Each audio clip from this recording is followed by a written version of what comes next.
Hello बेटा, चलिए हम लोग अगले लेक्चर पे अब देखते हैं। प्रोजेक्टाइल मोशन का हमारे पास जो बात चल रही थी उसमें हम लोगों ने केस वन समझ लिया था कि केस वन में क्या था कि नॉर्मल हमारे पास ये पाथ हमारे पास प्रोजेक्टाइल मोशन का है, इसे हमने केस वन समझा था। ठीक है, यहाँ पर किसी यू वेलोसिटी से प्रोजेक्ट किया किसी थीटा एंगल पर। ठीक है, तो हमारे पास ये केस वन है। इस केस वन को हमने इसके थ्योरेटिकल पार्ट को समझा था, बाकी क्वेश्चंस कर रहे थे। तो जहां तक है इसके ऊपर 3 लेक्चर हो भी गए हैं। आज हम चौथा लेक्चर देखते हैं, जो कि अभी भी हम कंटिन्यू इसको कर रहे हैं क्वेश्चन के फॉर्मेट में। देखिए समझिए, कुछ और अच्छे अच्छे क्वेश्चन समझते हैं। देखिए, मैंने बोला कि हमारे पास एक पार्टिकल को प्रोजेक्ट किया जा रहा है किसी यू वेलोसिटी से थीटा एंगल पर। तो क्वेश्चन में यह है कि हमें वो टाइम बताना है जहां पर जो पार्टिकल है उसकी वेलोसिटी इनिशियल वाली वेलोसिटी से परपेंडिकुलर शो कर रही हो। क्वेश्चन क्या है? Find out the time when velocity vector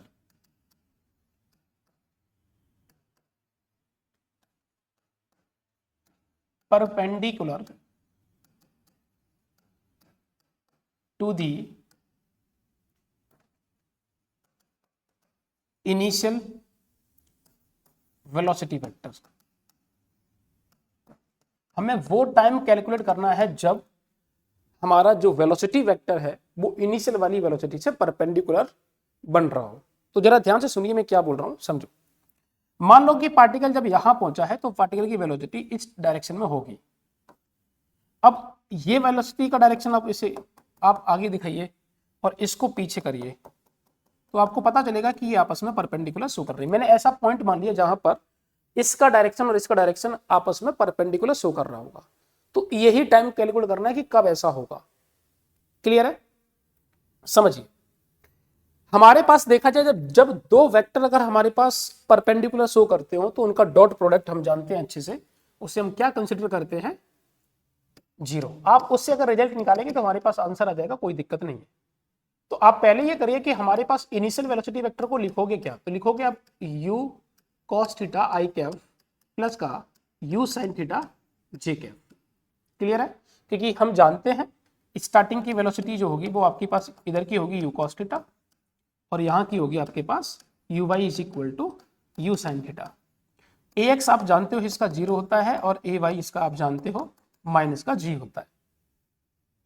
यहां पर एक बात क्लियर है कि भाई साहब हॉरिजॉन्टल डायरेक्शन में वेलोसिटी चेंज नहीं हो और वर्टिकल डायरेक्शन में चेंज होगी। तो चलो भैया, आपके पास इनिशियल वेलोसिटी तो ये आ गई। फाइनल वेलोसिटी को आप क्या लिखोगे? तो फाइनल वेलोसिटी आपके पास दो होंगी, क्योंकि आप वेक्टर फॉर्म में लिख रहे हो ना।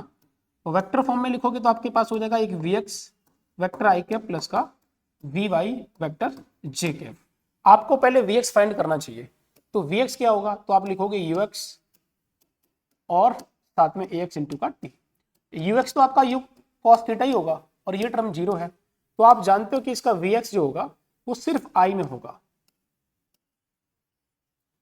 क्योंकि हम जानते हैं कि हॉरिजॉन्टल डायरेक्शन की वेलोसिटी चेंज होनी नहीं है, क्योंकि उसका हॉरिजॉन्टल डायरेक्शन का एक्सेलरेशन 0 है।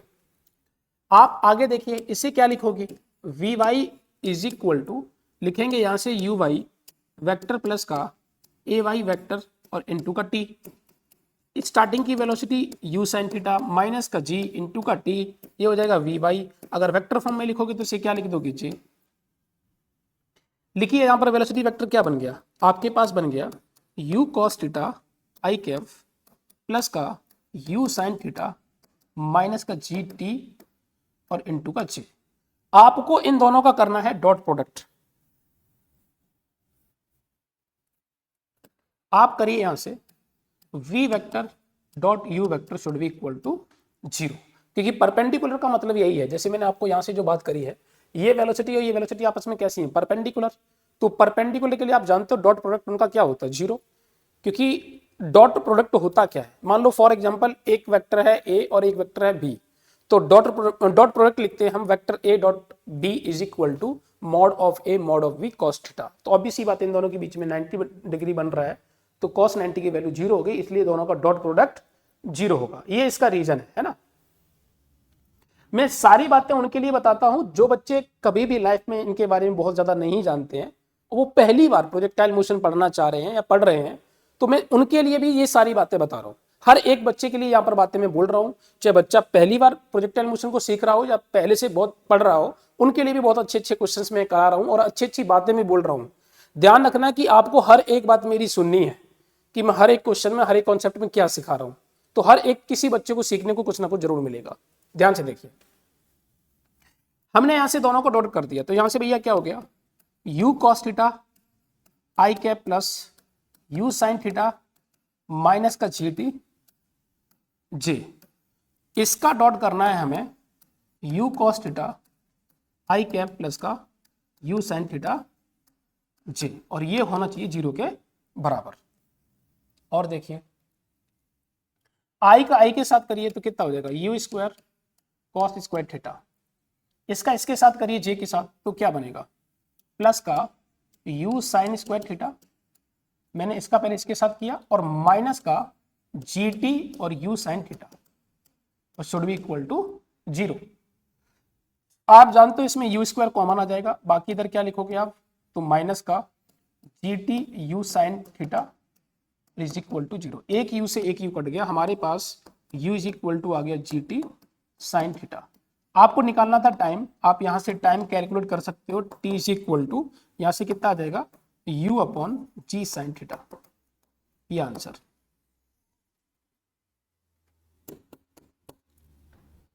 क्लियर है? तो आपको यहां पर टाइम कैलकुलेट करना था, हमने टाइम कैलकुलेट कर लिया। तो इसके ऊपर आपको कई क्वेश्चंस दिखेंगे किताबों में, इनके इनफैक्ट किसी कोचिंग मटेरियल में भी, आपको हर कोचिंग मटेरियल में इसके ऊपर क्वेश्चंस देखने को मिलते हैं। ठीक है, तो ये आपको मैंने एक अप्रोच बता दी कि कैसे क्वेश्चंस सॉल्व करना होता है, इसका हर किताब में भी मिलेगा और कोचिंग मटेरियल में भी मिलता है। ध्यान देखिए, और आगे देखिए इसके ऊपर हम लोग क्या क्या कर सकते हैं। और देखो एक क्वेश्चन मैंने ये लिया, ध्यान रखना बेटा, मैं आपको जो भी पढ़ा रहा हूं, अगर आपने सिस्टमैटिक वे से हर एक लेक्चर को अगर आपने पढ़ा, ढंग से हर एक बात को सुना, और जितनी बातें मैं आपको जैसे सिखा रहा हूं अगर वैसे अगर आप सीख रहे हो, तो कंफर्म है कि भारत का कोई भी मटेरियल हो और कोई भी बुक हो, आप 70 to 80% एक बार में ही क्वेश्चन सॉल्व कर लेंगे, बशर्ते आप ढंग से पढ़ेंगे तो। क्योंकि मैं हर एक वैरायटी का लगभग क्वेश्चन आपको अप्रोच करवा रहा हूं, पहली बार में जितना हो सकता है पहली बार में मैं उतना करा रहा हूं। बाकी जैसे कि अगर मान लो कि फॉर एग्जांपल मैंने आपको पूरा सिलेबस खत्म करा दिया, पूरा सिलेबस खत्म कराने के बाद मैं आपको यहां पर जेई मेन के पीवाई के क्वेश्चंस, नीट के पीवाई के क्वेश्चंस, जेई एडवांस के पीवाई के क्वेश्चंस, इरोडोप के क्वेश्चंस, अच्छे क्वेश्चंस जो आपके यहां पर बहुत ज्यादा मददगार होंगे जेई मेंस और पर्टिकुलर जेई एडवांस के लिए। और ऐसे ही पाथ फाइंडर एक बुक है, उसके ऊपर क्वेश्चंस जितने भी अच्छे दिखेंगे हम वो भी कराएंगे। ओलंपियाड से संबंधित को जो तुम्हारे लिए, मैं फिर से कह रहा हूं, हमारा मेन टारगेट है जेई एडवांस। अगर मैं इन किताबों के बारे में बात कर रहा हूं, इरोडोप के बारे में, पाथ फाइंडर के बारे में या ओलंपियाड के बारे में बात कर रहा हूं, इसका मतलब मैं डायरेक्ट जेई एडवांस के बारे में बात कर रहा हूं। जो भी बच्चे जैसे बोर्ड की प्रिपरेशन कर रहे हैं वो मेरा वीडियो देख रहे हैं, या नीट वाले बच्चे देख रहे हैं, तो ध्यान रखना, मैं अगर इन 3 किताबों का नाम ले रहा हूं, जैसे कि इरोडोप की किताब, ठीक है, पाथ फाइंडर की बुक, और साथ में ओलंपियाड के बारे में बात कर रहा हूं, तो समझ जाना कि जेई मतलब नीट वाले बच्चों के लिए और बोर्ड वाले बच्चों के लिए नहीं बोला जा रहा है कुछ, ये सिर्फ बोला जा रहा है जेई वाले बच्चों के लिए और खासकर एडवांस वाले बच्चों के लिए। तो अगर मैं इन 3 किताबों के बारे में बात कर रहा हूं तो मैं तभी कराऊंगा जब हमारा ये नॉर्मल पहले तरीके से पूरा आपका सिलेबस खत्म हो जाए, फिर मैं आपका लेकर आऊंगा सीरीज टीवाई की क्वेश्चंस लेके, जैसे जेई मेन की पीवाई क्यूज, नीट की पीवाई क्यूज। और कुछ बच्चों के दिमाग में ये भी आ रहा होगा कि सर आप पहले इनको क्यों करा रहे हो, डायरेक्ट एडवांस के लिए क्यों नहीं। मैं फिर से कह रहा हूं कि जो एडवांस का बच्चा भी है वो पहले जेई मेन से ही क्वालिफाई करेगा तभी एडवांस में जाएगा। ठीक है, तो पहले मैं स्टेप बाय स्टेप आपको चढ़ा रहा हूं उस लेवल पर जहां तक आपको पहुंचना है। और अगर आपको अंडर 100 के बारे में भी सोचना है तो भी आपको कंटेंट यहां से मिलेगा, और लेकिन अभी उसके लिए पेशेंस रखना पड़ेगा, क्योंकि मैं डायरेक्ट सारी चीजें एक साथ कराऊंगा। तो मैं जानता हूं कि जो लर्निंग वाले बच्चे हैं वो यहाँ से बिल्कुल गोल हो जाएंगे, मतलब उनको समझ में नहीं आएगा क्या फायदा है कि ऐसे पढ़ाने का जिसमें बच्चा अपर स्टार्टिंग से लेके एडवांस लेवल तक सीखे ना, तो है ना। एक अप्रोच अगर कराना है, जैसे डायरेक्ट अगर एडवांस कराओगे तो वो बच्चा यहाँ पर सीख ही नहीं पाएगा जो बच्चा बिल्कुल बेसिक से सीखना चाहता है। मेरा मोटो यहाँ पर वो है कि जो बच्चा वास्तविकता में जिसका टारगेट नीट क्वालिफाई करना अच्छे नंबरों के साथ, एडवांस क्वालिफाई करना अच्छे नंबरों के साथ, जेई मेंस बहुत अच्छे नंबरों के साथ करना है, तो सभी बच्चों को यहाँ पर सब कुछ मिलने वाला है। ठीक है, लेकिन थोड़ा सा पेशेंस रखना है। लेकिन ये कंफर्म है कि जितना मैं आपको पढ़ा रहा हूँ एडवांस का 50-60% पहली बार में कवर करके दे रहा हूँ आपको, और नीट का और जेईई मेंस का तो 100% कवर कर रहा हूँ मैं। ध्यान रखना कि अभी जो यहाँ पर कर रहा हूँ वो मेरा मेन मोटो ये है कि एडवांस का 50 से 60% कवर हो, और नीट का पूरा हो, और जेईई मेन का भी पूरा 100% कवर हो। बोर्ड का बच्चा भी उसको बहुत ज्यादा मदद यहाँ से मिलेगी। लेकिन अगर 50 से 60% से ऊपर का अगर आप एक्सपेक्ट कर रहे हो अभी जेईई एडवांस के लिए, तो पूरा का पूरा जब आप ये पूरी कंप्लीट हो जाएगी, आपका पूरा सिलेबस कंप्लीट हो जाएगा, तभी आपको ये चीज उससे मिलने वाली है, उससे ऊपर। अच्छा, कुछ बच्चे सोचते होंगे कि आपके टीचर क्लास में डायरेक्ट एडवांस का पढ़ा रहे हैं, डायरेक्ट एडवांस का, या भारत का कोई भी टीचर जो ऑनलाइन पढ़ाता है, तो मैं आपको ये बात गारंटी से दावे से कह रहा हूं, कोई टीचर का आपको 100% नहीं पढ़ाता है एडवांस का। ये अगर तुम्हारी मन में अगर ऐसा है कि मुझे किसी भी टीचर का भारत का आप नाम ले लोगे, जिसका नाम आप बताओगे, मैं उस टीचर का बता दूंगा कि कितना % एडवांस का पढ़ाता है ना। मैं आपको कभी भी आपके साथ गलत नहीं होने दूंगा। सबसे पहली बात ये ध्यान रखना आप लोग बेटा, कि मैं आपको वही बताऊंगा जो एक्चुअल में एडवांस का या नीट का पेपर जैसा आता है वैसे ही। मैं आपको अभी भी कह रहा हूं, तुम लोग पढ़ रहे हो अगर स्टार्टिंग से, तो तुम्हें समझ में आ गया होगा कि मैं आपको किस लेवल का कंटेंट प्रोवाइड कर रहा हूं। मैं अभी भी कह रहा हूं कि 60% से ऊपर अभी मैं ज्यादा नहीं पढ़ा रहा हूं आपको एडवांस के लिए, लेकिन जेईई मेंस नीट लेवल का सब कवर हो रहा है। ठीक है, तो वो आपको मैं वही कहना चाह रहा कि वो समय के हिसाब से एकदम डायरेक्ट आप 100 टॉप 200 के अंदर आप एआईआर रैंक अगर जेईई एडवांस में लेके आना चाहते हो, डायरेक्ट एकदम बेटा वहां तक नहीं पहुंच सकते एकदम। हाँ, जो बच्चा पहले से प्रिपरेशन कर रहा है, स्कूल में बहुत अच्छा पढ़ाया जाता है, या स्कूल से ही वो अपनी जेईई की तैयारी कर रहा है, अच्छे कोचिंग से कर रहा है, तो ऑब्वियस सी बात है उसका तो आ ही जाएगा। लेकिन उसने भी स्टार्ट तो जीरो से किया होगा ना, डायरेक्ट एकदम टॉप 100 टॉप 200 के अंदर थोड़ी क्वेश्चन सॉल्व करना स्टार्ट कर देगा वो। समझ रहे हो ना, ये मैं वो बात बता रहा हूँ जो फैक्ट है। अब वो बात नहीं कर रहा हूं कि एक पूरे भारत में कोई 1-2 बच्चा ऐसा जो उसने ऐसा कर दिया, मैं उन 1-2 बच्चों की बात नहीं कर रहा हूं। मेरे लिए यहाँ पर है कि जितने भारत के सारे बच्चे जो तैयारी कर रहे हैं मैं उनकी बात कर रहा हूं। एक बच्चे से आपका, किसी एक बच्चे से भारत के जो 12 से 13 लाख बच्चे जो जेईई की तैयारी कर रहे हैं, या 25 लाख के आसपास नीट की तैयारी कर रहे हैं, मैं एक बच्चे से थोड़ी जज कर दूंगा सब बच्चों को। समझ रहे हो ना, तो मेरा मेन मोटो है कि सभी के लिए सब कुछ सही होना चाहिए। एक बच्चा स्पेशल होता है तो वो ऑब्वियस सी बात है टीचर से हटके कुछ कर ही जाता है, और यही होता है पूरे वर्ल्ड में जो रिवोल्यूशन लेके आते हैं वो एक आध कोई ऐसा हो जाता है वो नॉर्मल से हटके कर जाए। लेकिन फिर भी कह रहा हूं मैं अपनी तरफ से सबसे अच्छा प्रयास कर रहा हूं आपको हर एक बात सिखाने के लिए। खैर आगे बढ़ते हैं। देखिए यहां पर मैं बात कर रहा हूं कि हमारे पास एक पार्टिकल है जिसकी वेलोसिटी स्टार्टिंग में मैंने यू दी है, और ये एंगल मैंने यहां से थीटा दे दिया, बॉल ऐसे गई। याद करिए मैंने आपको मोशन अंडर ग्रेविटी में क्वेश्चन कराया था कि अगर किसी भी बॉल को प्रोजेक्ट करते हैं तो अपनी हाइट को 2 बार अचीव करता है वो।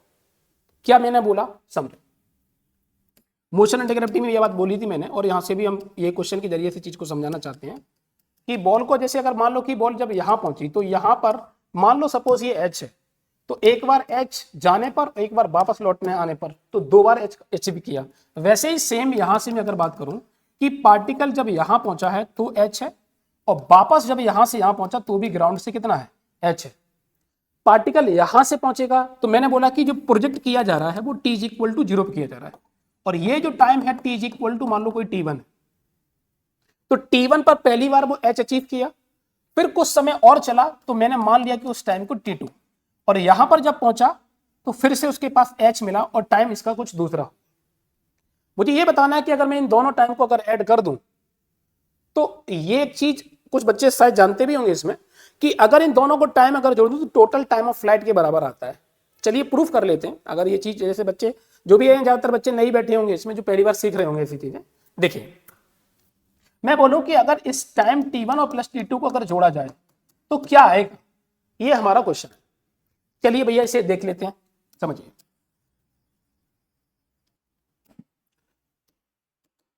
अगर हम यहां से बात करें, हमारे पास t1 और t2 निकालने के लिए सबसे पहले आपको डिस्प्लेसमेंट कैलकुलेट करना चाहिए। स्टार्टिंग की वेलोसिटी क्या लिखोगे आप, ux लिखोगे u cos थीटा, और इधर की वेलोसिटी लिखोगे आप uy is equal to u sin theta. देखिए हम अगर डिस्प्लेसमेंट के बारे में बात करें तो y डिस्प्लेसमेंट को हमको चेक करना, क्योंकि जो h है वो y में ही डिस्प्लेसमेंट है दोनों लोकेशन पर। तो आपने लिखा S Y is equal to U by T plus का हाफ ए वाई इंटू का टी स्क्वायर। तो भैया आपका डिस्प्लेसमेंट ऊपर की तरफ हुआ, हम इसे कोऑर्डिनेट सिस्टम मानेंगे। जब भी आप ध्यान रखना कि अगर इस इक्वेशन ऑफ मोशन का यूज कर रहे हैं तो सबसे ज्यादा इंपॉर्टेंट आपके लिए होता है कोऑर्डिनेट सिस्टम मानना। तो कोऑर्डिनेट सिस्टम मानिए, और कोऑर्डिनेट सिस्टम से देखिए कि हमारा जो डिस्प्लेसमेंट के बारे में बात कर रहे हैं वो डिस्प्लेसमेंट एक्चुअल में उस बॉडी का किधर है, ओरिजिन से ऊपर है या नीचे, ऊपर है तो पॉजिटिव, नीचे है तो नेगेटिव। और एक्सेलरेशन ड्यू टू ग्रेविटी आप जानते हो डाउनवर्ड है तो नेगेटिव आना ही है, तो आपने एच पॉजिटिव लिख दिया। स्टार्टिंग की वेलोसिटी वाई डायरेक्शन में किधर है, पॉजिटिव है, तो यू साइन थीटा लिखा, टी लिखा, माइनस का हाफ लिखा, जी लिखा और टी स्क्वायर लिखा। आप 2 से मल्टीप्लाई कर दीजिए तो 2h is equal to 2 times of U sine theta into का टी और माइनस का हाफ, सॉरी माइनस का जी टी स्क्वायर, इसको इधर ले जाइए तो जी टी स्क्वायर माइनस का 2u साइन थीटा इंटू का टी और प्लस का 2h और शुड बी इक्वल टू 0। एक श्री धराचार्य फॉर्मूला यूज करिए, t is equal to 2u sine theta plus minus under root में 4u square sine square theta और minus का 8 क्योंकि 2 हो जाएगा तो माइनस का g और h अपॉन 2a होता है, तो आपके पास a की वैल्यू है g। क्लियर है? तो भाई साहब यहां से क्या करेंगे, अब t की वैल्यू 2 रखेंगे, एक t1 रखो, तो पहला टाइम मैंने t1 माना तो नेगेटिव होना चाहिए क्योंकि वो टाइम कम लगेगा, तो 2u साइन थीटा माइनस का यहां से हो जाएगा अंडर रूट में 4u square sine square theta minus का 8gh और अपॉन का 2g, और दूसरा टाइम हो जाएगा आपके पास t2 is equal to 2u sine theta plus का अंडर रूट में 4u square sine square theta minus का 8gh और अपॉन का 2g। अगर मैं इन दोनों टाइम को अगर ऐड कर दूं तो देखिए यहां से कितना आ जाएगा, t1 प्लस t2 ऐड करते ही अगर हम देखें तो देखिए एलसीएम दोनों का सेम है, और ये फैक्टर आपके मैंने ऐड भी कर रहा हूं, यहां पर जोड़ोगे तो ये नेगेटिव और ये पॉजिटिव है, तो आपके पास डायरेक्ट कितना आ जाएगा 4u साइन थीटा अपॉन का 2g, यहां से ये कट गया, हमारे पास ये आ गया, ये आ जाएगा 2u साइन थीटा और अपॉन का g। तो बेसिकली बेटा ये क्या आ गया, ये आ गया आपका टाइम ऑफ फ्लाइट। तो ध्यान रखना इस बात को कि अगर आपसे कभी कोई पूछे कि सेम हाइट अचीव करने के लिए जो टाइम 2 बार जो आ रहा है ये t1 t2 same height achieve करने के लिए, तो अगर टाइम ऑफ फ्लाइट के रेस्पेक्ट में बात करें तो कितना होगा, तो बोलोगे दोनों टाइम को ऐड कर दो तो वो टाइम ऑफ फ्लाइट के इक्वल हो जाएगा। अब देखिए इस रिजल्ट का क्या फायदा है, तो मैं एक क्वेश्चन से आपको समझाता हूं। इस रिजल्ट, इसके ऊपर भी कई क्वेश्चंस बनते हैं, देखिए कैसे। इस रिजल्ट को भी ध्यान रखना कि जब भी दो हाइट अगर 2 बार अगर हाइट अगर मतलब मेरा ये कहना है कि एक पार्टिकल को यहां से प्रोजेक्ट किया तो जो हाइट अचीव हो रही है वो 2 बार होती है। अब वो हाइट कितनी भी हो, आपका यहां से इतना हाइट लो, इतना लो, इतना लो, कितना भी लो, लेकिन जब भी अगर आप इन दोनों टाइम को जोड़ोगे तो हमेशा वो टाइम ऑफ फ्लाइट के इक्वल आएगा। देखिए इसे क्वेश्चन के जरिए से समझते हैं।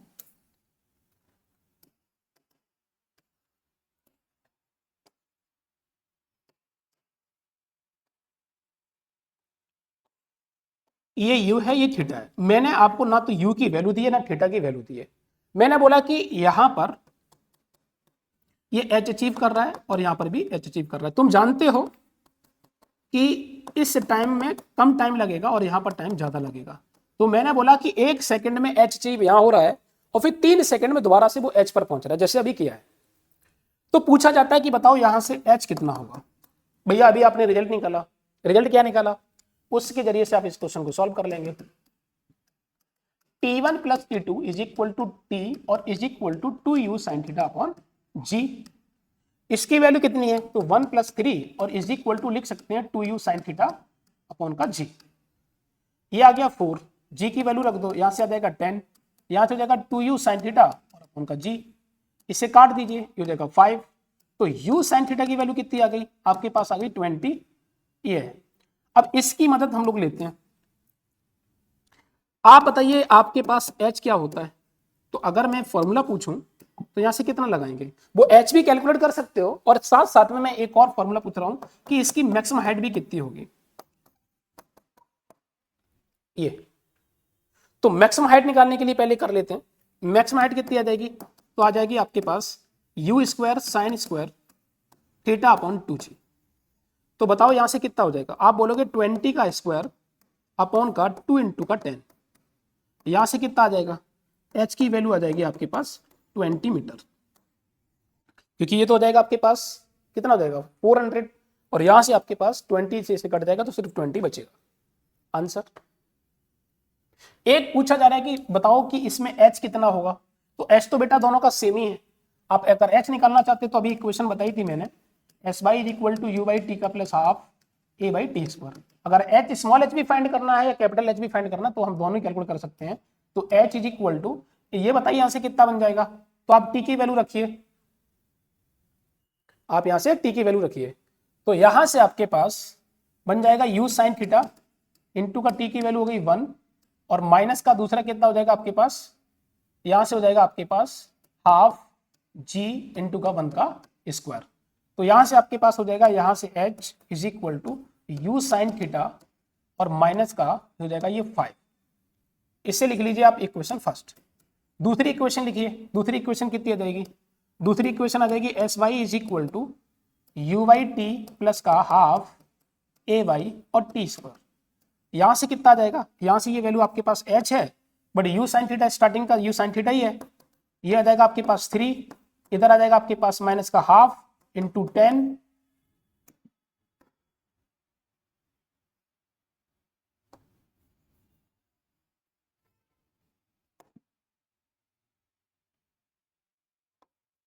हो जाएगा माइनस का हाफ जी इंटू का 3 का स्क्वायर। तो ये हो जाएगा 5, कितना हो गया h की वैल्यू हो गई 3 यू साइन थीटा, और ये हो जाएगा आपका 15, सॉरी 9 इंटू 5 45, ठीक है 9 इंटू 5 45 ये आ गया। इक्वेशन फर्स्ट और सेकंड से आप इसकी वैल्यू निकाल सकते हो कि हमारे पास क्या आएगा। तो आपके पास अननोन दो हो गए, एक ये हो गया और एक ये हो गया। तो पहले आप इसकी वैल्यू निकाल लो फिर इसकी वैल्यू, तो यहां से दो इक्वेशन दो अननोन सॉल्व कर लो। तो भैया यहां से क्या करोगे, देखो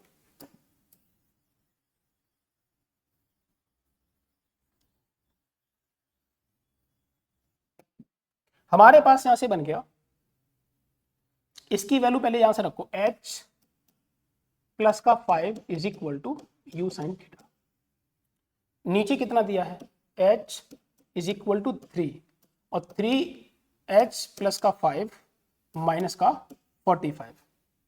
यहां से देखिए वैल्यू कितनी आ जाएगी, यहां से h is equal to 3h और प्लस का 45 माइनस का 45, ये बन गया यहां से। और ये कितना हो जाएगा आपके पास, इसको इधर ले आओ और इसको इधर ले आओ, तो 2h और ये वैल्यू कितनी हो जाएगी, यहाँ पर जीरो कर लो, ये हो जाएगा आपके पास 30, h की वैल्यू हो गई 15 मीटर।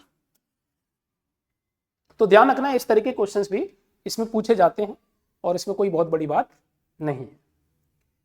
तो मैंने आपको जैसे बताया उस रिजल्ट का बहुत इंपॉर्टेंट है और इंपॉर्टेंस है, और यहां पर आपको दिख गया कि उसका कितना बड़ा इंपॉर्टेंस है। ठीक है, चलो और देखो,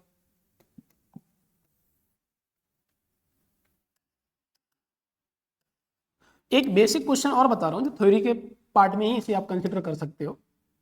ये एक लाइन है, मैंने 3 प्रोजेक्टाइल मोशन करवाए। देखो एक प्रोजेक्टाइल मोशन ऐसे हुआ,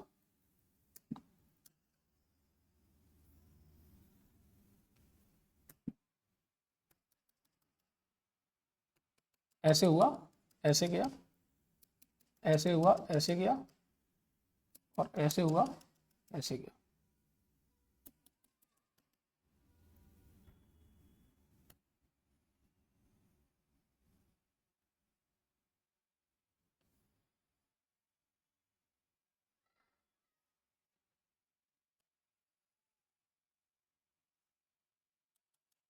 ध्यान रखना कि ये इस वाली लाइन को टच कर रहा है, ये जो लाइन है इसको ये तीनों टच कर रहे हैं। इसको आप ले सकते हो A, इसको ले सकते हो B और इसको ले सकते हो C। तो अगर इस लाइन को टच कर रहे हैं इसका मतलब है कि तीनों की हाइट अगर मैं बात करूं, इसकी हाइट को अगर मैं बोलता हूं तो बोलेंगे HA, इसकी हाइट को बोलूंगा तो मैं HB, और इसकी हाइट को बोलता हूं यहां से तो HC। तो क्या क्या चीज इस पे कमेंट करना है कि इसकी वेलोसिटी कैसी होगी, रेंज की कमेंट क्या होगा, टाइम ऑफ फ्लाइट का क्या होगा, ये सारे कमेंट करना है। तो सबसे पहली बात है वेलोसिटी, अगर हम टाइम ऑफ फ्लाइट के बारे में बात करें तो होता है तो 2u बाई जी होता है। आप जानते हो कि वर्टिकल में अगर हाइट अगर सभी की सेम है तो इसका मतलब है कि सभी की वर्टिकल वेलोसिटीज तो कैसी होंगी, सेम होंगी। सभी की वर्टिकल कंपोनेंट जो होगा वो सभी का सेम होगा। एक तो बात ये आ गई, तभी तो हाइट सेम हुई। अगर ये सभी का सेम है तो ये तो पहले से ही कांस्टेंट था, इसका मतलब है टाइम ऑफ फ्लाइट के बारे में बात करें तो तीनों का टाइम ऑफ फ्लाइट सेम होगा, सेम समय में तीनों हिट करेंगे ग्राउंड पर। रेंज क्लियरली दिख रहा है आपको, ये बात होगी। अच्छा, रेंज के बारे में बात करें तो रेंज सबसे ज्यादा सी का है, फिर बी का है, फिर ए का है, क्योंकि आपको ये दिख रहा है ये ए है, ये बी है और ये सी है। रेंज बेसिकली है क्या, तो आप बोलोगे सर रेंज को अगर हम देखें तो लिख सकते हो, क्या लिखते हैं हम लोग, फॉर्मूला लिखते हैं यू कॉस थीटा और इनटू का टाइम ऑफ फ्लाइट, यही लिखते हैं रेंज। कुछ बच्चा सोच रहे होंगे कि बेटा यहाँ ये कैसे आ गया, देखो ध्यान से देखो, एक्स होता है यू एक्स टी प्लस का half A X into T square, इसे बोलते हैं हम लोग रेंज। तो बेटा ये हो गया आपके पास u cos थीटा और इनटू का t, टाइम ऑफ फ्लाइट कितना होता है वो तुम जानते हो, 2u sin theta upon g होता है। बेसिकली ये देखा जाए तो ये क्या है, आप बोलोगे सर x कंपोनेंट है, वो ये क्या है तो बोलोगे सर ये y कंपोनेंट है और अपॉन g। बेसिकली रेंज देखा जाए तो आपके पास हो गया 2ux uy इंटू का g बाई g। तुम्हें मालूम है कि ये कंपोनेंट, ये वाली जो तीन हमारे पास कोफिशिएंट है वो तीनों को तीनों कांस्टेंट शो कर रहे हैं, क्योंकि पहले ही मैंने बता दिया वाई कंपोनेंट इसके ये आ गए। तो बेसिकली u किसका ज्यादा हो गया, तो बोलोगे सर u सबसे ज्यादा c का है x डायरेक्शन में, फिर b का है और फिर a का है। तो वेलोसिटी हॉरिजॉन्टल डायरेक्शन में सबसे ज्यादा होगी c की, फिर b की और फिर a की, इसीलिए रेंज हमारे पास यहां पर सीधी सीधी दिख रही है कि c की ज्यादा है, b की फिर a। एक बात आती है हाइट के लिए, तो हाइट का कंपोनेंट क्या होता है, तो बेसिकली है क्या हाइट, यू वाई का square upon 2g, U Y सभी का सेम है, तो आप बोलोगे हाइट भी तीनों की कैसी होगी, सेम हो गई। अगर मैं यहां से एक बात और बोलूं तो वेलोसिटी डायरेक्ट बोलोगे कि वेलोसिटी होता क्या है, वेलोसिटी होता है हॉरिजॉन्टल और वर्टिकल का रिजल्टेंट। तो रिजल्टेंट में अगर देखा जाए तो क्या लिखोगे, अंडर रूट में यू एक्स स्क्वायर प्लस का यू वाई स्क्वायर। तो यू वाई तो सभी का सेम है, लेकिन यू एक्स सबसे ज्यादा सी का है, तो ओवरऑल वेलोसिटी सबसे ज्यादा किसकी होगी, तो बोलोगे सी की सबसे ज्यादा, फिर बी की और फिर ए की। ये कौन सी वेलोसिटी बोली जा रही है, यहां से ये जो वेलोसिटी है इससे बोल रहे हैं हम यू ए, इसे बोल रहे हैं यू बी और इसे बोल रहे हैं यू सी। तो ये कौन सी सबसे ज्यादा है, तो सी की है सबसे। ये है हॉरिजॉन्टल कंपोनेंट, ये है वर्टिकल कंपोनेंट। वर्टिकल कंपोनेंट तीनों के बराबर है, हॉरिजॉन्टल में सी का सबसे ज्यादा है, ये है रिजल्टेंट, क्योंकि आप जानते हो कि अगर यू ए को लिखोगे तो क्या लिखोगे, अंडर रूट में यू एक्स ए का स्क्वायर प्लस यू वाई ए का स्क्वायर, और हम जानते हैं कि सभी के कंपोनेंट वाई के सेम है, इसलिए ये हमारा यू ए ज्यादा होगा, यू सबसे कम होगा। क्लियर है। इस तरीके का भी बेसिक क्वेश्चन पूछा जाता है। देखिए अब अगर हम यहां से बात करें, हमारे पास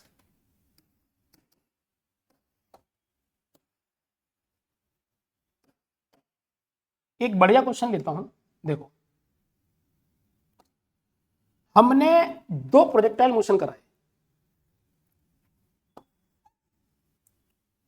एक 60 डिग्री पर जो कि ऐसे गया और ऐसे आया, ये कराया है 200 मीटर पर सेकंड से। एक मैंने यहां से किया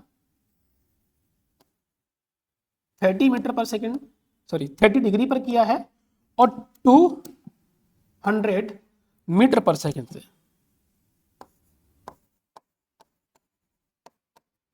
तो ये कैसे जाएगा, ये कुछ ऐसे जाएगा और ऐसे जाके हिट कर गया। हम जानते हैं कि यहां पर दोनों, यहां पर क्या कर रहे हैं, दोनों के दोनों एक पॉइंट पर आके मिल रहे हैं। अब क्वेश्चन को ढंग से समझिए, दोनों पार्टिकल को मैंने एक साथ प्रोजेक्ट किया, किस टाइम पर, t इज इक्वल टू 0 पर। दोनों पार्टिकल को, पार्टिकल ए और पार्टिकल बी, पार्टिकल ए और ये बी हैं जो 30 और 60 डिग्री पर प्रोजेक्ट किए जा रहे हैं, सेम वेलोसिटी से किए जा रहे हैं। तो हो क्या रहा है कि दोनों एक साथ एक पॉइंट पर आके मिले और वो है ये पॉइंट। तो हमें ये बताना है कि कितने टाइम पे मिलेंगे जाके। तो कैसे क्वेश्चन सॉल्व करोगे, पहले ये बताइए कि इनकी पोजीशन सेम है या टाइम दोनों का सेम है। तो हम टाइम सेम नहीं कह सकते हैं, हम कहेंगे दोनों सेम पोजीशन पर मिले। तो कितने टाइम इंटरवल में ये दोनों सेम मिलेंगे। क्वेश्चन मेरा ये है कि मान लो कि पहला वाला पार्टिकल यहां से t1 टाइम पर लग रहा है। कौन सा, मैं इसको पहला पार्टिकल मान लूं, मैं मान लेता हूं कि जो 60 डिग्री पर जा रहा है उसको बॉल 1 मान लेता हूं और उसका टाइम जो है t1 लग रहा है। इसी तरीके से दूसरे वाले को इस जगह पर बॉल 2 को टाइम t2 लग रहा है। ये है 30 डिग्री वाला। क्वेश्चन मेरा यह है कि दोनों का समय चेंज कितना होगा। तो भैया यहां से अगर हम देखें तो दोनों का x सेम है और दोनों का y सेम है। आप इन दोनों इक्वेशन से सॉल्व मतलब यूज करके इसका आंसर निकाल लेंगे। मैंने क्या बताया, दोनों का पोजीशन सेम मिला है तो कितने टाइम पर मिलेंगे। अभी हो सकता है कि दोनों का टाइम सेम आ जाए, हो सकता है दोनों का टाइम अलग आए। चेक करते हैं क्या आता है। देखिए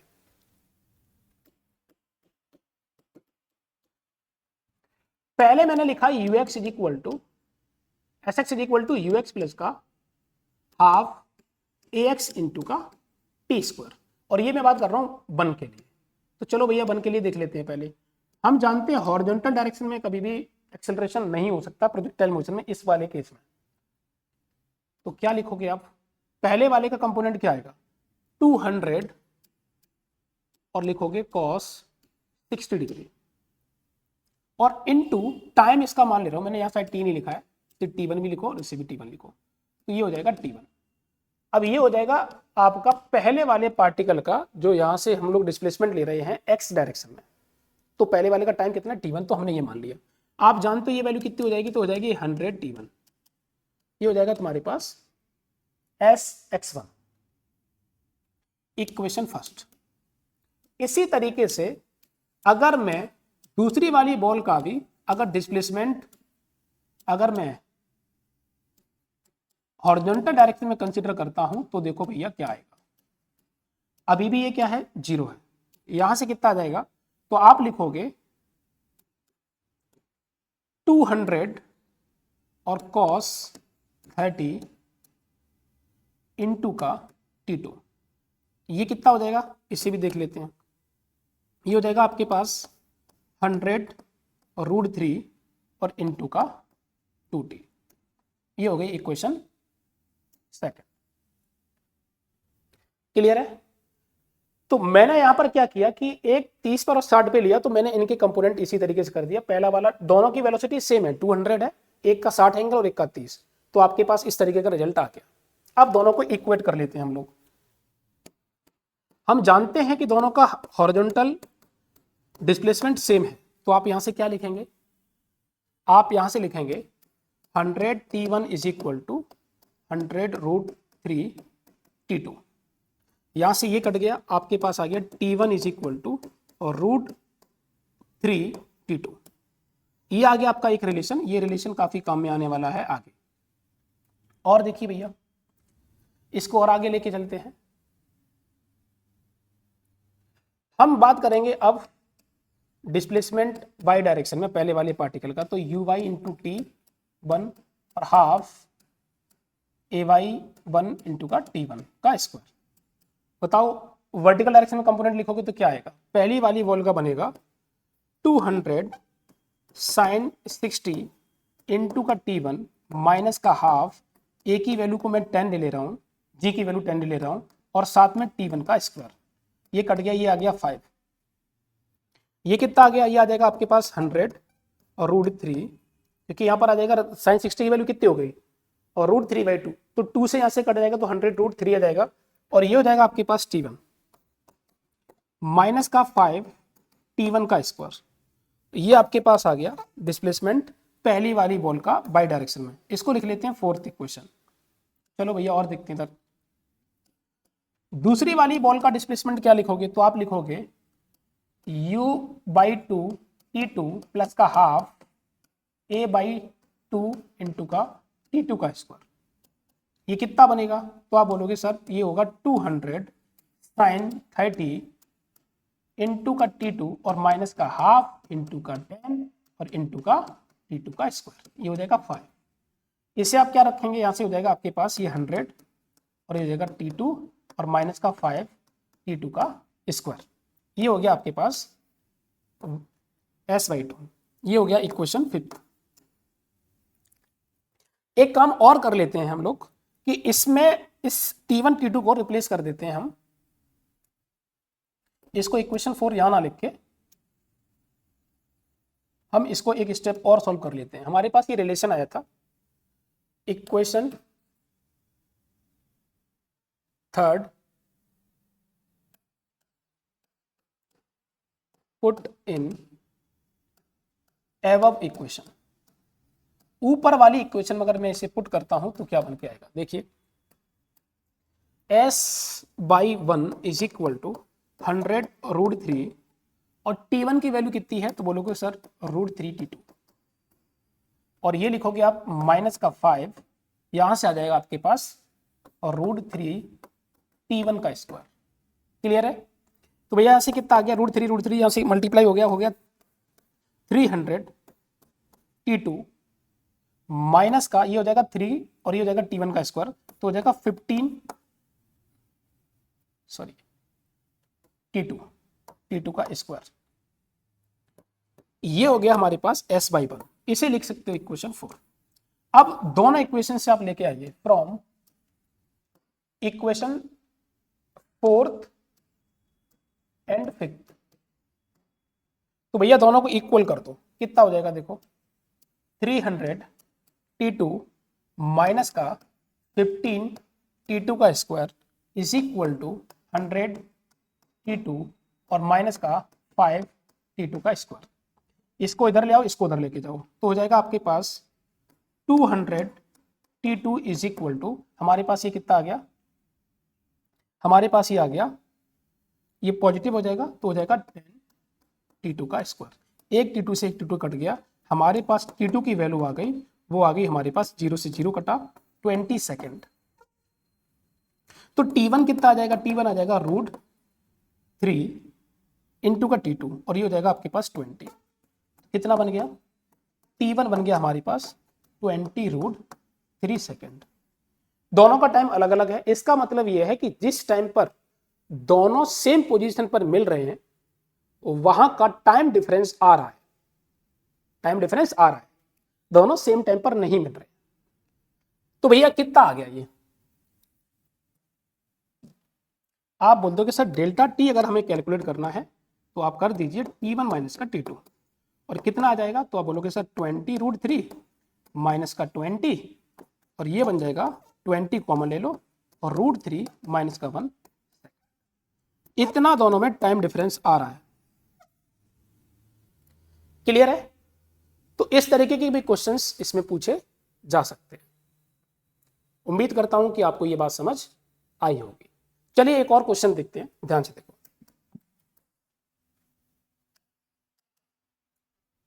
एक बढ़िया क्वेश्चन मैं लेता हूं, ध्यान से देखिए। यहां पर एक प्लेयर है,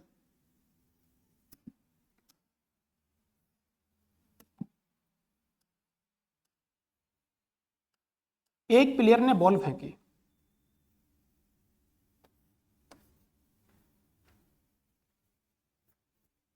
इसको ले रहा हूं मैं 20 मीटर पर सेकंड से फेंक रहा है हॉरिजॉन्टल से 45 डिग्री पर, और यहां पर एक दूसरा प्लेयर है 50 मीटर दूर, इसको ले सकते हैं हम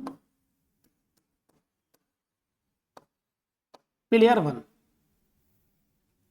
ये प्लेयर तो रेस्ट में है भाई, ग्राउंड पर दो प्लेयर हैं, एक प्लेयर यहां पर जो बॉल थ्रो करेगा और दूसरा प्लेयर जो कैच पकड़ेगा। ठीक है, ध्यान रखना मैंने क्या बोला। सिचुएशन ये है कि मान लो कि मैं गेंद फेंक रहा हूं, मैं ग्राउंड पर खड़ा हूं, मैं प्लेयर हूं, मैंने बॉल फेंकी तो मैं रुक के फेंक रहा हूं और सिचुएशन क्या दी है मैंने, 20 मीटर पर सेकंड से फेंक रहा हूं हॉरिजॉन्टल से 45 डिग्री पर।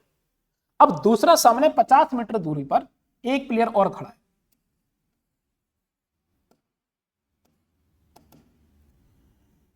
लेकिन हुआ क्या, इस बंदे को कैच करना है, बॉल को कैच करना है।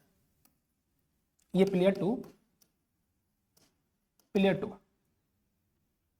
तो हमें ये फाइंड करना है कि ये कितनी स्पीड से भागे जिससे कि इस बॉल को कैच कर ले। तो चलिए भैया टाइम हम लोग कैलकुलेट वेलोसिटी फाइंड कर लेते हैं। पहले समझिए कैसे करना है। मैंने क्या बोला कि ये कितने स्पीड से भागे जिससे कि ये बॉल को कैच कर ले। देखो हम यहां से क्या कर रहे हैं, हम पहले ये देखते हैं कि भैया ये कितनी दूरी तक फेंक पाएगा, रेंज इसकी निकालती कितनी दूरी पर फेंक पाएगा। खड़ा तो ये 50 पर है, तो पहले इसकी रेंज कैलकुलेट कर लेते हैं। तो कि भागना पड़ेगा भी या नहीं भागना पड़ेगा, और भागना पड़ेगा तो किधर भागना पड़ेगा, आगे की तरफ या पीछे की तरफ, अभी क्लियर हो जाएगा, रेंज से पता चल जाएगा। आप रेंज निकालिए पहले, तो हो जाएगा R = u² sin square theta upon 2g। u की वैल्यू आप यहां पे रखिए, कितना हो जाएगा 20 का स्क्वायर, और इनटू साइन की वैल्यू आपके पास कितनी हो जाएगी, ये 45, तो ये 45 और अपॉन का 2g। देखो यहां से कितना आ जाएगा, ये तो हो गया 400, और नीचे आ जाएगा आपके पास 20 = 1/2। देखो कितना आ गया, और रेंज तो हमारे पास आई है इसकी सिर्फ, ये इससे कटा, ये हो जाएगा 10 मीटर। भैया इसका मतलब है कि इसकी रेंज तो सिर्फ यहां से लेके यहां तक आएगी, जो कि 10 मीटर होगी। इसका मतलब है कि इसको 40 मीटर चल के भागना पड़ेगा। तो कितनी स्पीड से भागना पड़ेगा, चलो देख लेते हैं। तो सबसे पहली बात है, स्पीड निकालने के लिए दूरी तो आ गई, टाइम नहीं आया। तो अच्छा समझिए टाइम कैसे कैलकुलेट करेंगे, जितनी देर में बॉल यहां से यहां आएगी उतनी देर में प्लेयर को यहां से यहां भागना पड़ेगा, तभी तो कैच होगा। तो दोनों का टाइम सेम होगा। इस पर्टिकुलर केस के लिए टाइम ऑफ फ्लाइट निकाल लेते हैं। तो टाइम ऑफ फ्लाइट कितना आएगा उसे देख लेते हैं। देखो बेटा एक मिनट, मैंने रेंज का फॉर्मूला गलत लगा दिया, यहां पर आपका जो फॉर्मूला लग गया, सॉरी, रेंज का फॉर्मूला हमसे गलत लग गया है। रेंज का फॉर्मूला होता है u² sin 2 theta upon g। हमने शायद हाइट का फॉर्मूला लगा दिया था, यहां से समझिए। अब वैल्यू रखिए, दोबारा से निकाल लेते हैं कितना है। तो ये 20 का स्क्वायर, ये हो गया साइन 2 इंटू का 45 मतलब 90 डिग्री, और अपॉन का g मतलब 10। तो ये हो जाएगा 400 अपॉन 10 मतलब 40। सॉरी, बॉल हमारी 10 मीटर ना जाके यहां से 40 मीटर तक जाएगी। तो ये 40 मीटर चलेगी, तो इसे कितना चलना पड़ेगा कैच करने के लिए, 10 मीटर। भैया जितनी देर में ये यहां से यहां पहुंचेगा उतनी देर में उसे भी यहां आना पड़ेगा कैच करने के लिए। तो ये 40 मीटर सिर्फ बॉल जा सकती है, वो खड़ा 50 पर है। तो कंफर्म है कि इसे जो मूव करना है वो इस डायरेक्शन में मूव करना पड़ेगा, है ना। अगर इसकी रेंज अगर 50 से ज्यादा होती तो उसे उधर भागना पड़ता, है ना। डेटा मैंने ऐसा ले लिया, जैसे डेटा दिया उसके हिसाब से इसे इधर भागना पड़ेगा। डेटा कुछ ऐसा होता जिससे कि इसकी रेंज ही 50 आती तो इसे भागना ही नहीं पड़ता, तो इसकी स्पीड 0 आती, सीधा कैच कर लेता। लेकिन अगर मान लो कि रेंज 50 से ज्यादा होती तो इसे उधर भागना पड़ता। यही सब क्वेश्चन देखने को मिलेंगे आपको। देखिए तो भैया एक काम करते हैं, पहले इसका टाइम ऑफ फ्लाइट और निकाल लो, तो हमें यह पता चल जाएगा कि कितना टाइम लगेगा उसे वहां तक 40 मीटर तक पहुंचने के लिए। उतना ही टाइम में वो उसे भागना पड़ेगा। तो आप लिखिए ये 20 इंटू साइन 45 अपॉन का 10, ये कट गया, ये हो गया आपके पास 1/√2। तो कितना आंसर आ जाएगा, 2√2 सेकेंड इसमें टाइम लगेगा। तो ये आ गया टाइम ऑफ फ्लाइट। अब क्या करना पड़ेगा, इतने टाइम में इसको यहां से यहां भागना पड़ेगा। तो सिचुएशन बाद में ये होगी कि ये बंदा यहां पहुंचेगा और बॉल को ऐसे कैच कर लेगा। क्लियर है। तो इतना इसे चलना पड़ा, ये डिस्प्लेसमेंट हुआ, कितनी स्पीड से चलेगा वो हमें v कैलकुलेट करना है, और टाइम कितना लगा तो आपके पास यहां से v निकालोगे तो क्या आएगा, तो आपके पास आएगा जो डिस्प्लेसमेंट है अपॉन जो टाइम लगा 2√2। तो ये कट गया, आपके पास आंसर आ गया, वो आ गया 5√2 मीटर पर सेकंड स्पीड से इसे भागना पड़ेगा। इतने स्पीड से भागेगा तो कैच कर लेगा। अब ये आगे भी हो सकता था, भागना ना भी पड़ सकता था, तो ये सब क्वेश्चन पूछे जाएंगे इसमें। ठीक है, अभी इस वीडियो के लिए इतना ही है, फिर आगे जो भी आएगा मैं नेक्स्ट लेक्चर में लेके आता हूं। इस वीडियो के लिए इतना ही। ठीक है बेटा, पढ़ते रहिए।